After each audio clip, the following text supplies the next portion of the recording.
Hey everyone, this is Tim from YourSixTech. Today in this video, I'm going to show you how to change the aspect ratio for your photos on your iPhone.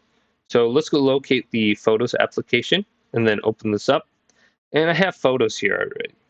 Now to get to the photo adjustments, there's going to be a little half triangle at the top of the screen when we have photos selected, where you can just tap this and it's going to be pointing down now.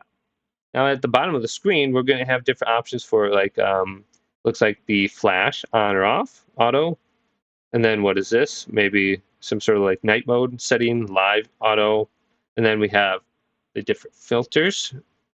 So I just have mine on rich contrast right now.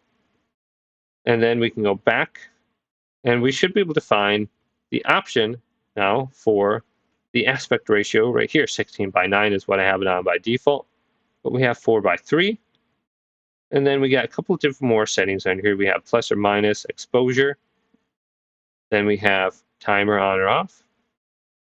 And then we have the last original, vivid.